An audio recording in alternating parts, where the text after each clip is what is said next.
ينظرون. وإذ واعدنا موسى 40 ليلة ثم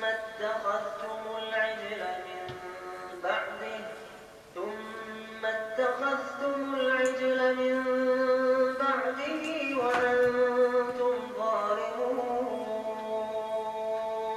قوم إنكم ظلمتم أنفسكم باتخاذكم العجل فتوبوا إلى بارئكم فاقتلوا أنفسكم ذلكم خير لكم عند قلتم يا موسى لن نؤمن لك حتى نرى الله جهرة فأخذتكم الصاعقة